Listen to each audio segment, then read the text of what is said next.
So we meet again, all my tech mexers. Welcome back to the channel. I haven't done one of these like talking to the camera videos for a long time because my whole family's been sick, so I've just been uploading shorts.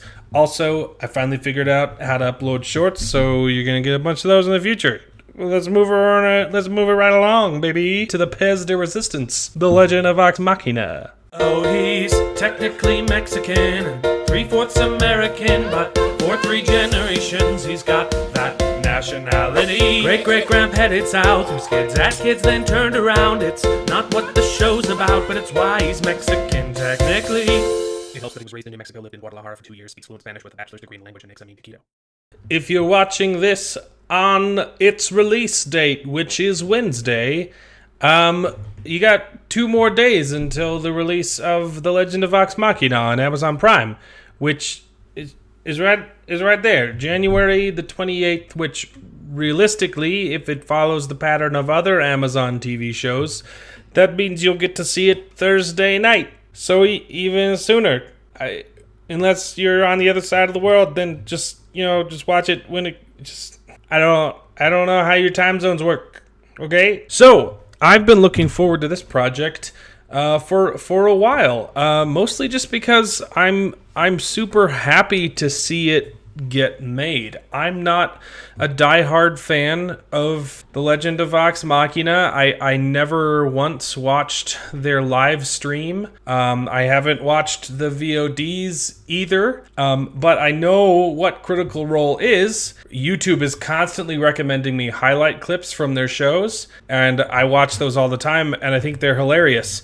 I simply just have not yet had the time to invest in watching even one episode of their podcast. I might get to it someday. There are just too many audiobooks I have to get to first, and that would be the time of my day when I would listen to this sort of podcast. Haven't gotten to it yet, which is why I'm super excited for this project. They're getting their story adapted by themselves. They're the ones doing it, which is great, into an animated TV show, which so far looks fantastic and will give the opportunity to people like me to get to know the story more. I think that this is a lot more accessible, not just to me, but to general audiences. If you tell someone, hey, go listen to this podcast that's 5 hours long. Oh, that's just one episode. There's like 300 of them.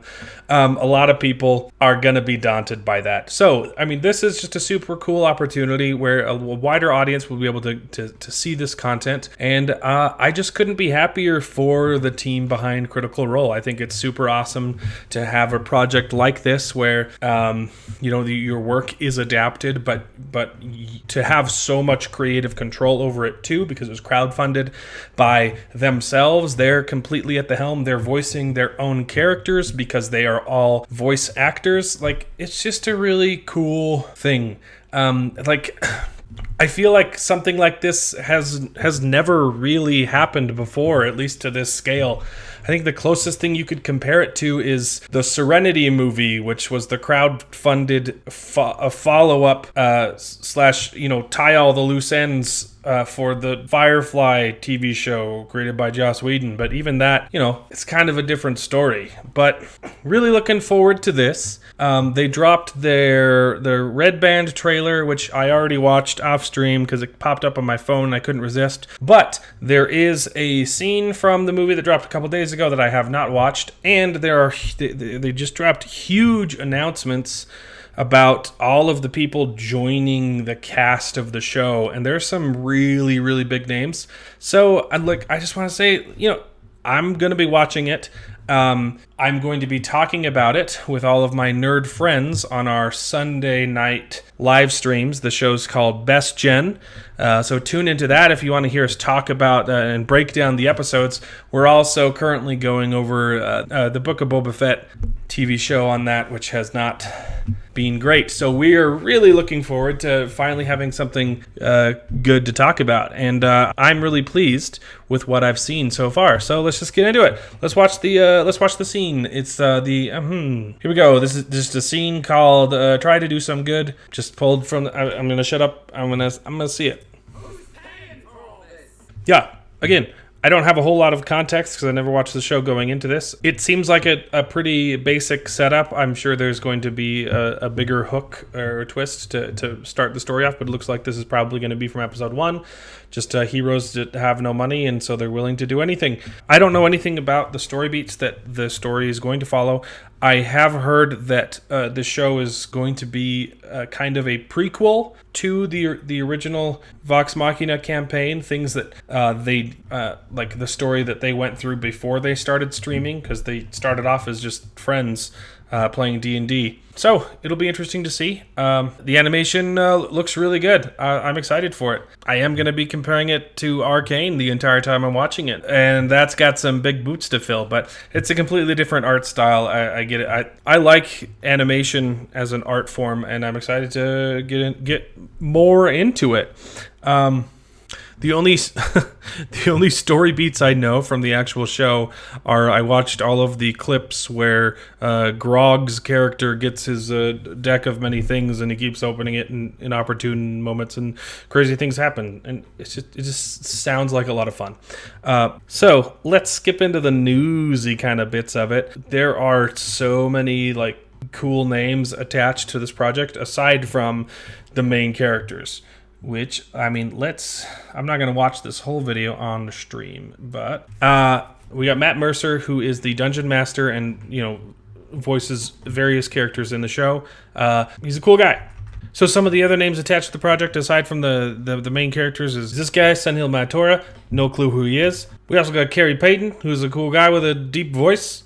Good git. And they got Logic, apparently. He's involved, too. Nuts. Eugene Bird, and they got Felicia Day, and probably the biggest get of all, this guy is voiced by David freaking Tennant, which is awesome. I hope he's a bad guy because David Tennant makes an awesome bad guy. Of course, he makes awesome good guys too, but it would tickle my fancy if he were to play a villain, like he did in Jessica Jones, probably the only good part of that show. It's David Tennant. I'm so excited to see the show. They got this one, she's big. Also this one, and that one, and him, and Stacy. I don't know who Stacy is, but she's in the show too. Gina Torres, she's in stuff. Firefly, baby. And they even got Bobby Monahan to be in the show. He's the guy from Lost. He's a big name. I think he was in something else that was really popular. Can't remember. They got the guy from Office Space and Barry. They got the Game of Thrones boy. And they got the Game of Thrones girl. And they got the grumpy lady from Brooklyn Nine-Nine. And they got the grumpy lady from Avatar. Whoever this guy is. Anyways, guys, the point of the story is lots of cool people are involved in this project. It looks like it's going to be so much fun, and I think I'm going to like it a lot. I'm looking forward to it, and it's just crazy to me that the two biggest like cinema things that I've been excited for in a really long time have been animated, which it just says a lot about the state of Hollywood right now.